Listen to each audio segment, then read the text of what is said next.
নমস্কাৰ বন্ধুসকল, কি খবৰ সকলোৰে? আশা কৰোঁ সকলোৰে ভাল চাগে। আৰু পুনৰবাৰ সকলোকে মোৰ অন্য এটা ভিডিঅ'লৈ স্বাগতম জনাইছোঁ।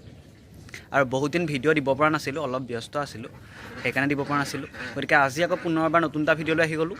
আৰু আজি এই ভিডিঅ'টোত আলোচনা কৰিম মই মানে এতিয়া এই কেইদিনত পঢ়ি থকা কেইখনমান ভাল লগা কিতাপ। ৰঞ্জু হাজৰিকাৰ কিতাপ পঢ়ি আছোঁ এইকেইদিন, আৰু তাৰে 5খন মোৰ মানে এতিয়া পঢ়ি থকা আৰু ফেভৰেট আৰু।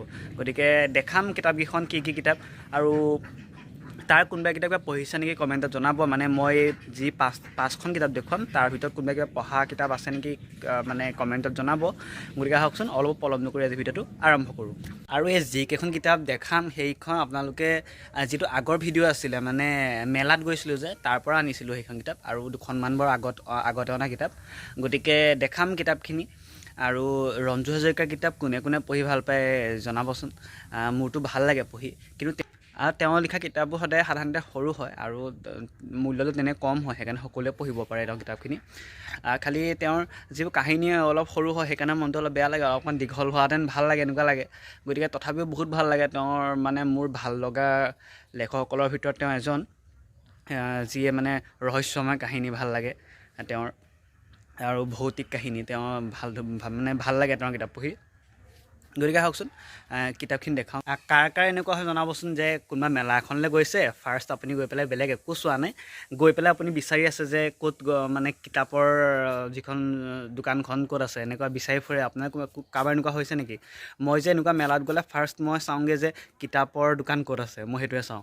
আৰু তেনেকুৱা নহয়, ধৰ্মীয় যিবোৰ মানে কি বুলি কয়, ধৰ্মীয় ক্ষেত্ৰ যিবোৰ থাকে, ধৰি লৈছোঁ নামঘৰ মন্দিৰ, তাৰ ওচৰে পাঁজৰেও কিতাপৰ দোকান থাকে যে মই ক'ৰবাত গ'লে মোৰ প্ৰথম মানে গৈ পেলাই এইটো হয় যে আহি পেলাই এইখনতে ফাৰ্ষ্ট সোমাব লাগিব। এনেকুৱা মানে কিতাপ বুলি ক'লে মনত কিবা এক ধৰণৰ এটা মানে শান্তি পোৱা যায়। মানে এতিয়া মই মানে টাউন গ'লেও মই যেতিয়া কিতাপৰ ষ্ট'ৰবোৰ দেখোঁ ন, তেতিয়া মই এনেকৈ চাই যাওঁ, মোৰ এনেকুৱা লাগে যে গোটেই কিতাপবোৰেই লৈ শুনি ঘৰলৈ, মোৰ এনেকুৱা লাগে। মানে পঢ়া নপঢ়াটো পিছৰ কথা, কিন্তু মানে কিতাপখিনি কিবা এটা নিজে আপোন লাগে কিতাপবোৰ দেখিলে, মানে গোটেইবোৰ যেন একেবাৰে লৈ আহোঁ লগত, মোৰ এনেকুৱা লাগে। সেইটো মানে অকল মোৰে হয়নে আপোনালোকৰো হয় জনাবচোন বাৰু।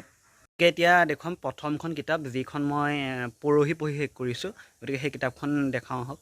প্ৰথমখন কিতাপ হৈছে ৰঞ্জু হাজৰিকাৰ অতল গহ্বৰৰ অৱসাদ। এইখন মই মানে ৰিচেণ্ট পঢ়ি শেষ কৰিছোঁ এই কিতাপখন, আৰু কিতাপখন পঢ়ি ভাল লাগে। কিতাপখনৰ মানে কাহিনীটো প্ৰতিশোধৰ ওপৰত লিখা হৈছে। মানে এজন ককায়েকে নিজৰ ভনীয়েকৰ মৃত্যুৰ মানে প্ৰতিশোধ লয়। মানে মৃত্যুৰ প্ৰতিশোধ মানে তেওঁৰ যিগৰাকী মানে ভগ্নীক যিসকলে মানে হত্যা কৰিছিলে, তেওঁলোকৰ ওপৰত প্ৰতিশোধ লয় ককায়েকে। গতিকে সেইখনৰ ওপৰতেই মানে এই কিতাপখনৰ কাহিনীটো লিখা হৈছে। এখন কিতাপ হৈছে ৰঞ্জু হাজৰিকাৰ যুগ। এইখন পঢ়িছিলোঁ। এইখনৰ কাহিনীটো এনেকুৱা, মানে আমিতো এতিয়া সাধাৰণতে যুগ বুলি ক'লে আমিতো কিমান দেখিছোঁ, হয়তো একেলগে আমি বেছি নেদেখোঁৱে, 2টা 3টা এনেকৈ দেখিছোঁ, বা সৰু বেছি ডাঙৰ দেখা নাই। কিন্তু এইখনৰ মেইন কাহিনীটো যুগ, মানে এটা ৰাতিৰ ভিতৰতে এখন গাঁৱত এনেকুৱা হয় যে ক'ৰবাৰ পৰা বহুত যুগ মানে লাখ লাখ কোটি কোটি যুগ আহি পেলাই গোটেই গাঁওখন আৱৰি পেলায়। আৰু তাৰপাছত কি হয়, আৰু যুগৰ মানে এইখন পঢ়ি আপোনাৰ এনেকুৱা হ'ব যে মানে যুগ দেখিলে ভয় লাগিব, মানে এনেকুৱা হ'ব। মানে গোটেই কাহিনীটোৰ মেইন মানে চৰিত্ৰটোৱে হৈছে যুগ। মানে সাধাৰণ যেন লগাই সৰু যুগটোৱে কেনেকৈ এখন গাঁৱৰ ওপৰত মানে আতংকৰ সৃষ্টি কৰে। মূল কাহিনী মানে কিতাপখনৰ সেইটোৱে। তৃতীয়খন কিতাপ হৈছে জানটক, ৰঞ্জু হাজৰিকাৰ। আৰু এই কিতাপখনৰ কাহিনীটো অৰণ্যৰ ওপৰত বনোৱা হৈছে। মানে আমাৰ যি বৰ্তমানৰ যি ব্যস্ততাপূৰ্ণ জীৱন, তাৰ পৰা আঁতৰি গৈ পেলাই সুদূৰ অৰণ্যৰ মাজত জীৱন কেনেকুৱা হয় শুনায়। আৰু আপুনি অৰণ্যৰ মাজত অকলে আছে, কেনেকুৱা আপোনাৰ মানে অনুভৱ, আপোনাৰ তাত হ'বলগীয়া বিভিন্ন পৰিস্থিতিৰ সন্মুখীন কেনেকৈ হ'ব, তাৰ ওপৰতে কিতাপখনৰ কাহিনী লিখা হৈছে। কিতাপখনৰ কাহিনীটো সঁচাই ভাল লগা। মানে আপুনি যিসকলে মানে অৰণ্যৰ বিষয়ে মানে তাত ইমান ভালকৈ নাজানে, বহুত কথা আছে অৰণ্যৰ ভিতৰত কেনেকুৱা হয় কি কথা, মানে আপোনাৰ পঢ়ি থাকিলে এনেকুৱা লাগিব যে আপুনি অৰণ্যৰ ভিতৰতে সোমাই আছে, এনেকুৱা লাগিব। আৰু সঁচাকৈ কিতাপখন বহুত ভাল লাগে, পঢ়ি চাবচোন এবাৰ। আৰু চতুৰ্থখন কিতাপ হৈছে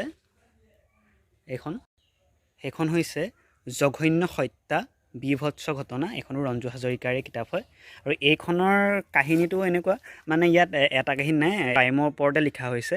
মানে এইখনত আপোনাৰ বহুতকেইটা কাহিনী সন্নিৱিষ্ট হৈ আছে।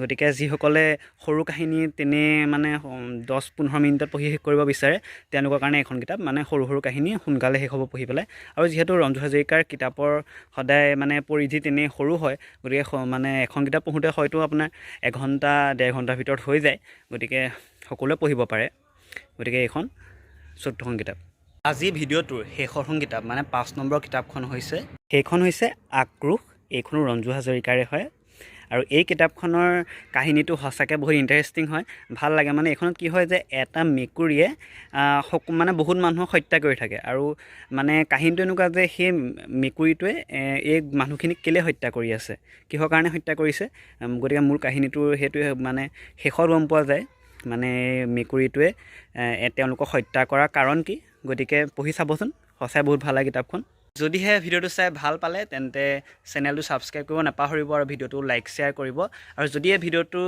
মানে ভাল পায় কমেণ্টত জনাব তেতিয়া এই ভিডিঅ'টো ছেকেণ্ড পাৰ্টো বনাম গতিকে আজিলৈ বিদায় লৈছোঁ গতিকে আগলৈ এনেকুৱা ভিডিঅ' আনি থাকিম গতিকে চাই থাকিব 40 মিনিট ইউটিউব চেনেল